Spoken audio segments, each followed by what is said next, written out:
As a little girl going to the East Harlem Center, the feeling that I had a connection to people outside of my home and outside of my family who cared about me, who I mattered to, was an incredibly powerful feeling. I heard about this great Saturday program that opened the year before, basketball program. Right. 12, 13 years old, you want to be part of the program. You think you're going to be the next superstar. I've always been struck by watching the kids lining up at 7 a.m. on a Sunday to get into Millbank and play basketball. Yes. Well, David and I are blessed, right? Mm-hmm. And we're living proof that the relationships we build today come back full circle. But that deep part that is connection literally is coming through every single story. Inspiring is knowing the people we have that are working for us at Children's Aid. We are so incredibly lucky. So Absolutely. Lucky. Show interest in that child when you want nothing from them. Mm-hmm. You'd be surprised at what they give you in return. Growing up in the 70s and 80s, when we saw the commercial with the jingle, right? Yeah. It was like, that's me, I'm a Children's Aid kid. Once you hear somebody say, I was a Children's Aid kid. That's it, instant family. We're instantly family. It's Welcome to Every Step of the Way. I'm Georgia Boothe, Executive Vice President at Children's Aid. And I'm Phoebe Boyer, President and CEO of Children's Aid. As we close out season 2 of our podcast, we've had some incredible stories. Stories of belonging, stories of resilience and transformation. One of the things that's so powerful of the individual stories is it's all about the human connection and how people come together as in a sense of community. We're going to spend a little time today reflecting on a few of our favorite episodes. That's going to be hard to choose, Georgia. That is very good. It's going to be very hard to choose because I know we both have lots of favorites. Yeah. We're going to take some time to look at some clips from the episodes and talk about them a little bit. One of my favorites is the one I hosted with Karina, listening to her talk about her connection with her mentor. Yeah. Let's take a look at that one. At a point in time, really was not taking proper care of my mental health. I wasn't relying on my supports. I thought, hey, I'm good now. I don't need to be bothering people anymore. I'm good. I could do this on my own. And I was wrong. And at one point, I moved upstate. I went upstate for a little bit and to stay with some family there. And I started going to therapy. And my therapist, I had a mentor, Eva, who has been amazing. I met her in high school and she's been so supportive. She even, when I came back from that leave of absence, my kinship foster parent left the state and Eva opened her doors to me to come and stay with her. But at this time that I had taken the leave of absence, I had gone a whole year not speaking to her because I was ashamed of myself. And my therapist at the time kept telling me for homework, call Eva, call Eva. And I would come back every week and tell her I didn't do it. And one day she handed me the phone and she said, call Eva right now. Tough love. I called her. And I was so scared and I thought that she was going to berate me and yell and be rightfully so. And the first thing she said was, oh my God, Karina, come home. Come home. Come back. We miss you. We love you. Whatever you're going through, we can get through it. Another thing that I know I struggled with was asking for help. Mm-hmm. I thought I had to do everything on my own. When I was young, there was always that, don't let folks into our business. Don't air out your dirty laundry. Right. They don't need to be in your business. No, it's not about that, right? It's okay to find people who are safe, who are supportive, and who can help you because nobody does it alone. Karina is such an incredible inspiration, Georgia, and the power of that relationship clearly made such a difference in her life. Absolutely. Karina is just a great example of what resilience looks like. And one of my favorite things that she said in there is this idea that resilience is not just about the individual. It's about the people and the relationships that you build. So that will always stick with me. Absolutely. I think the piece for me that Karina said, and I think runs through all the stories that we're going to talk about today, has to do with thinking you'd have to do this thing called life by yourself, right? That you have to go it alone. And I think in each one of the stories, we hear about the power of those connections and the sense of community, and it's a lesson to all of us. Absolutely. We don't walk through life alone at all. Absolutely. It would be really boring if we did. It would be certainly boring. I wouldn't want to be doing it without you. So That's true. So I have to tell you that one of my favorite stories is about Chanel, who I actually met in a meeting. She recounts this story. That's not my favorite part, though, because she says my favorite words that I hear sometimes in different settings when somebody says, I'm a children's aid kid, and I literally melt. So that could have been my favorite part of her story. However, the part that I loved the most was the story that she tells about her camp counselor. Maybe we can see that clip. I do have this core memory, it's one of my favorites. I was in after school. It was Halloween. It might have been like first or second grade. I was Cinderella. Now, again, this is the 90s, so in place of a glass slipper, I had a little jelly sandal. It was clear with silver glitter. Either me or my mom, we forgot to pack my jellies. And so now the costume is ruined. I'm in the bathroom, I'm crying, and I just refuse to come out. And my after-school teacher, her name, I don't remember her full name. I know her first name is either Vanessa or Veronica. Veronica, if this finds you. Sorry that I'm not remembering the full name right now.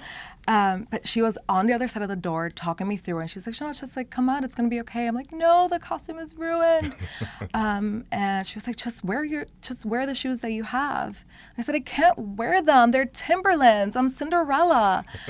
And she said to me, she's like, just be Cinderella from the hood. And I, wiped my tears.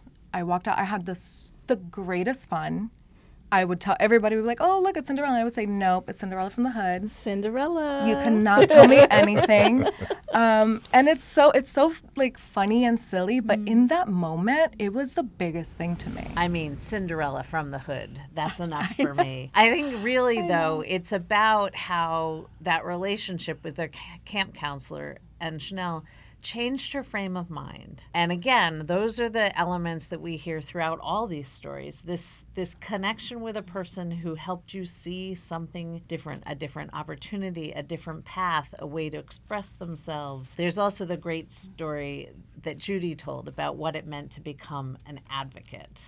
Absolutely. She was truly powerful, all from her connection to Children's Aid. That story reminds me of one of several themes that have literally ran like a river through all of the episodes. Was this idea of folks having such gratitude for the support and help that they've received, and the impact that had on their lives, so much so that they've taken up the mantle and they've decided that they want to pay it forward. They want to be there as a support. Karina went to social work school. Chanel's a researcher, worked in our programs.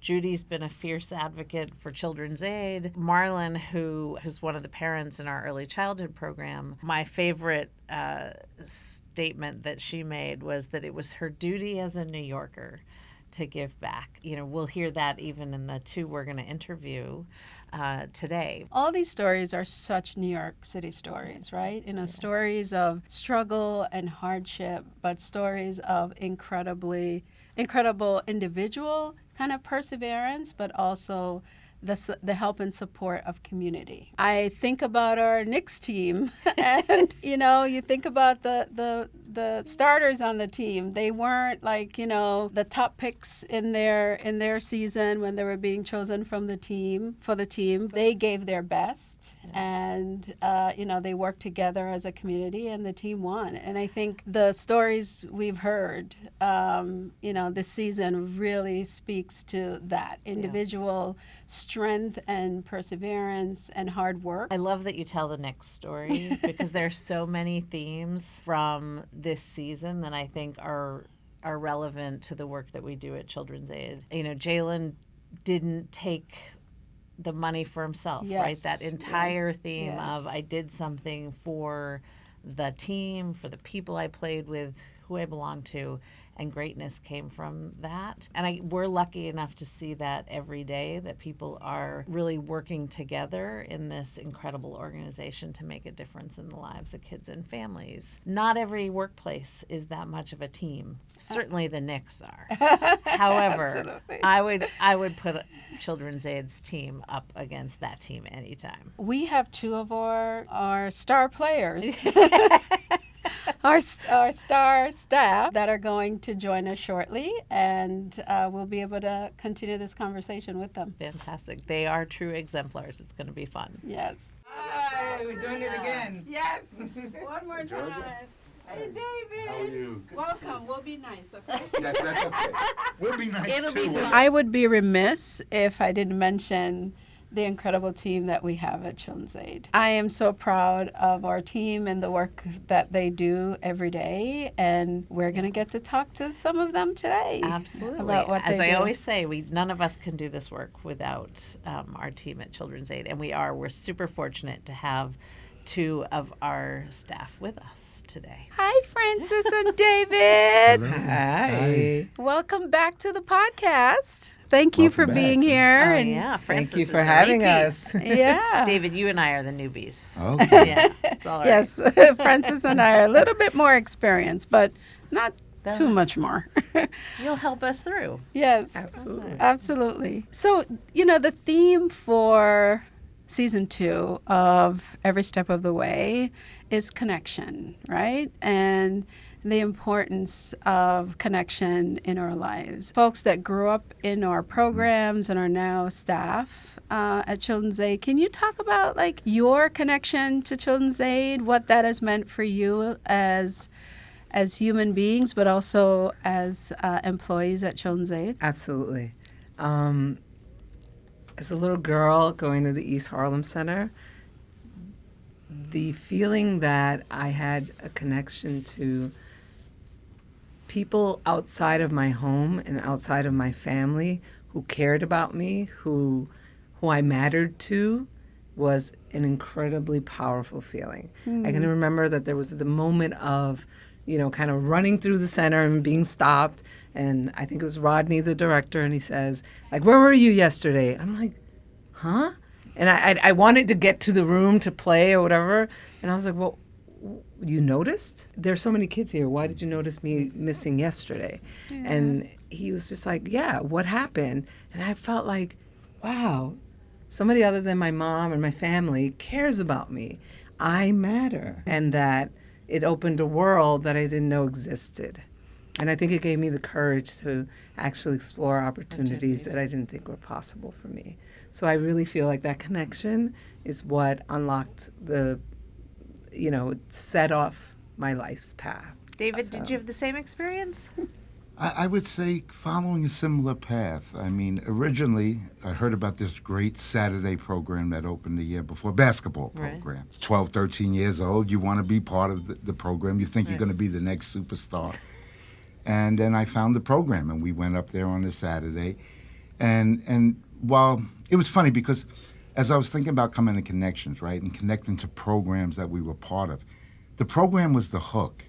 But as Frances said, it was the adults. It was the connection to people. It was the relationships that really grew that kept me part of the center. And then the program that was most important, because that was my real first job in learning in a place that things that I love to do and things that were benefit to me, I just wanted to give back. And it just was a natural give and take. Kelsey Stevens is still around today, and that was Coach Kelsey 50 years ago. Teaching us, and I reflect that it's 50 years ago that I first came to Children's Aid Society as a youth. That's incredible. And the connection is strong. Yeah. Whenever I go someplace, and probably I'll use this example. When me and Frances first started connecting and doing some work together, I was helping DJ and play music for the big prevention Christmas party. And then we found out, so there's the connection of working and we're supporting each other's role and what we do. And I see the benefits of the families coming and the hogs and the heifers. The professional connection, Yes. right? But then when we found out that, I was a part of the East Harlem family as a kid, as my children went. And now to find out that a grandchild is at Frederick Douglass, right? And I came from Frederick Douglass as a kid and ended up in East Harlem. Victor who is Right. now the director of Frederick Douglass. So the connections run deep, but I think it's the relationships, but bound, because I think it's not just connected, because we're moving forward. One of the things that I shared with Georgia earlier, my favorite words whenever somebody introduces themselves to me and says, "Oh, and I'm a children's aid kid." Yes. It hits me deeply because it is. I mean, you two are such examples, such exemplars of that deep connection, having grown up in our programs, giving back to our programs. But you're not the only ones, right? And that is a really unique and extraordinary thing, especially in a time where people are coming and going and may have their professional relationship, but that deep part that is connection literally is coming through every single story. You all experienced it as kids. I'm curious, as staff, how do you build those connections with our young people? How do you teach our staff to have that passion about the work? Well, David and I are blessed, right? And we're living proof that the relationships we build today come back full circle. So Children's Aid not only supported us for a chapter of our life, but it became part of our lifelong story, right? And so now we're honored to be able to create those connections for others. And I think that's the real power And in the our own work we do. families, because our grandchildren, Right. and children have all We were been talking part that of. there's generational connections that we've Within our own. developed, right? My stepdaughters went to East Harlem. They were in the Alvin Ailey camp. Right. Melissa then became a camp counselor. She worked with Victor. Right. The other day she called me. She said, "Victor's the director of Fred Doug now." I'm like, "I know." And then as I was coming here, I thought, well, my granddaughter went to Fred Doug, and my grandson is in Fred Doug. Right. So I'm like, we just kept it going 3 generations. And now working in the programs like we do, we also expand to families and community that we are kind of, we said, we're passing the baton, right? At some point, they're going to continue this work. And it's just And I think really it's powerful. It's generational work, particularly between our community schools and our community centers. We serve generations of families. It's not maybe somebody comes in because they had a problem, right? We're serving them in a holistic way, and I think that's the other part. I think, the connection that I learned, and I kind of use this quote, is show interest in that child when you want nothing from them. And you'll be surprised at what they give you in return. Yeah. And I think that was the experience for me with Gloria Daniels and Herman Bagley, who were my center directors Right. at those times. And the way that they use, and we talked about community, right? So it's not just we're connected to the people, we're also connected to the communities Yes. that we serve. In 1953, East Harlem and Harlem were the places to go to serve families, right? And then in the turn of the century, in the 90s, it was now Washington Heights and then the Bronx. And I think we kind of take what we do and channel it and then multiply it and then spread it. So it was like we got the hook of kids playing basketball. Now we got you playing basketball. We're going to throw some education in there. And that was the part. So I think we evolve, right, in the things that we do. Absolutely. We started community schools. Now we take those and we're evolving that work as we spread it through the nation and through the world.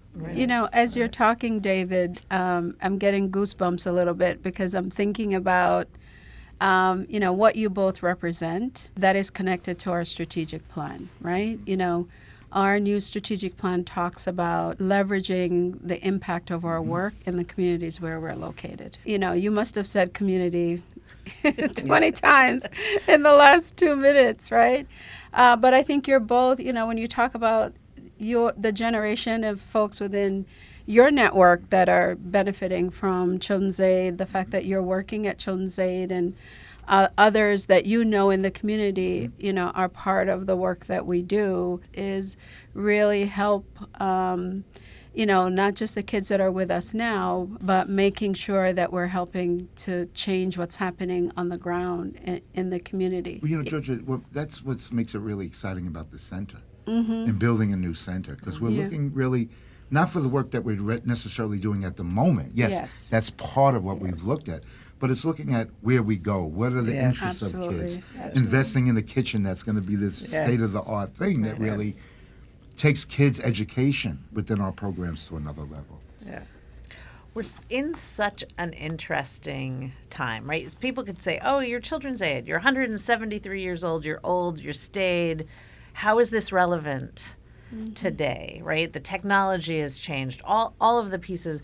There's something fundamental, though, when we listen to each and every story that is about that humanity and that connection. We've adjusted and adapted. You all have seen that. I'm curious, what would you tell our brand new staff today who are coming to Children's Aid, wondering what this thing is? What is the Children's Aid way?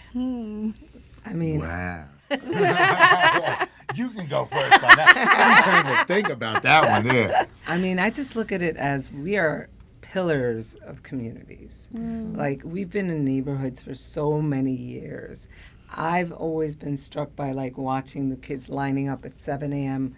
on a Sunday to get into Millbank and play basketball. Yes. And when I used to have to break their hearts and tell them we had the party that day, and they were so sad, but the level of enthusiasm for getting up at 7 a.m. on a Sunday to go and line up to go inside and wait for the doors to open. Growing up in the 70s and 80s, when we saw the commercial with the jingle, right? Right. It was like, that's me. I'm a Children's Aid kid. Like, I'm so, you can't put that into words. It's a feeling, right? It's like there's. Does it go back to mattering?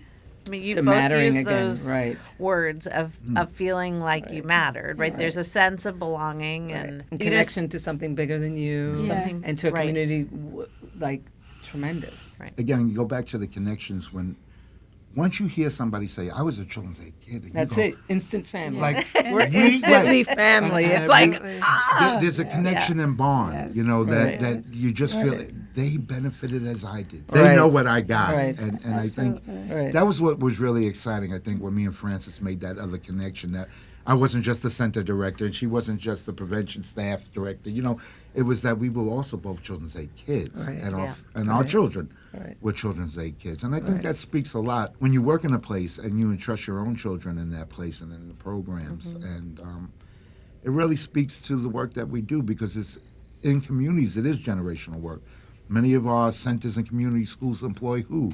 Our children, right? That's As I was employed Yeah. at 18, I'm still here, right? Because not that I just love the work, but it was the connections all over. No, and you're a along. master's level social worker. Okay. I mean, you say, "Oh, I never left," but the fact is, the trajectory has been extraordinary. You're a pillar. You are a pillar of the community. So, Frances and David, what do you hope that families get when they walk through our doors? Everything that we can offer and everything that they need, we should be able to provide, or if not, find the person or the entity that would be able to serve our clients. I think that's the part that's so important.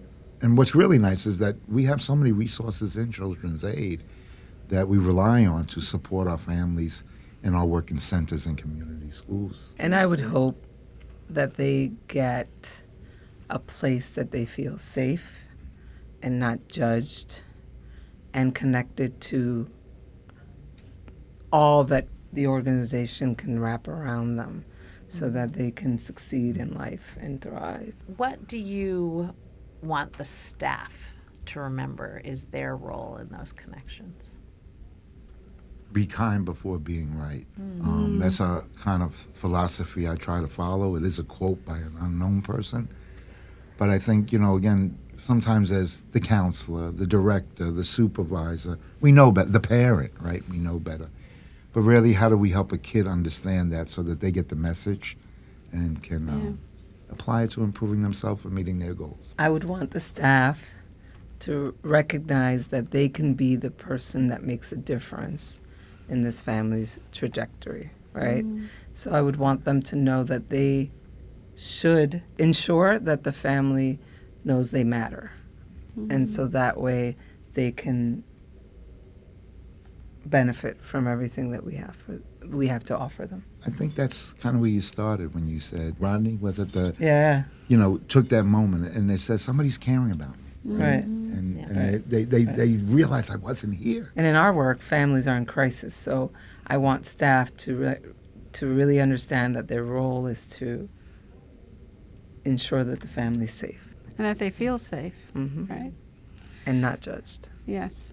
Absolutely. And they'll get through whatever it is they're facing. Yes. Absolutely. Every step of the way. Every step of the way. That is true. That is true. For the folks that are listening to this podcast, what's one thing you would want to leave for them? Get to know the people for who they are, and as we've said, value them.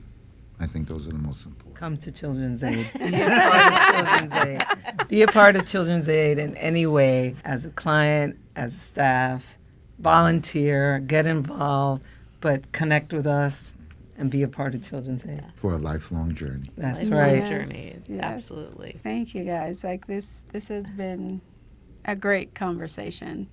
Really appreciate you being with us today. I don't know if you Thank you. No, I just want to say thank you for sharing your perspectives. You two have been with Children's Aid for a long time. Georgia and I are still, we've been here a while, but we're the new kids on the block. And I want to say thank you for teaching us so much about Children's Aid. I'd say it's now gotten into our blood as well. Differently, but absolutely the same deep connection. So thank you so much for taking the time. We and did being it. We here with infected us. them. It's very In the best easy. ways. It's very easy, and we thank you also for having us and the opportunity. And it was easier with two of us together. That's right. That's right. And being on the hot It's nice seat. in the balance. Yeah, well, That's again, true. it's the work, and it's very easy to talk about what we do, and Yeah. we enjoy what we do. And Thank you. It's been a privilege. Yes, Absolutely. absolutely. I was in a meeting earlier today about the sector and feeling tired and exhausted and drained, and were people bringing enough joy and life into their lives in this nonprofit work? And we're facing really serious challenges. But for me, it's so empowering to be part of Children's Aid at this particular moment in time, where our kids and our families and our communities, we can be a part, we can be walking with them. I want to say they need us more than ever, but perhaps we need them more than ever. Yes. That's true. That is very connections. true. Connections. They go both Connections. ways. They do indeed. And connections They build do hope. indeed. Yes, They do indeed. They that build is hope. true. So, Phoebe, did you bring something to talk about that signifies your connection to Children's Aid? I did indeed, Georgia. This is one of the photos that we Oh, take. yes. As you know, every other year we get the whole of Children's Aid together for our staff summit. Yes. And there's always a picture at the end, which is my favorite because you see all that it takes to do this work, every single member of the team. And I could not be more proud to be a part of this team. It is a point of pride to me to be just in the midst of this group. Absolutely. Such amazing smiling faces. Like, I'm looking at the faces on there, like every single person is smiling. Absolutely. It's And it's also a amazing. day, interestingly, it's always a day of connection, right? This We're is a big group of true. people. This is true. And people make new Spread out connections. across 40 sites. That's exactly. right. So, But it's a day of when they're making connection, and I thought it was also fit with our theme. of the absolutely. podcast. I always Wow. feel like I'm learning so much every time I hear one of our team talk about their work. When I hear the stories of our families and kids, it's such an empowering and inspiring group of people. Without a doubt. So many themes came up during this season that I think are exemplified in our guests today. Not just your individual personal strength as people, but the relationships that you were able to build through our, they were able to build through our work at Children's Aid. The individual connections, the community connections, Absolutely. the place to go when feeling vulnerable. Absolutely. Without a doubt, are throughout the themes, both in our conversation with Frances and David, but in every single episode.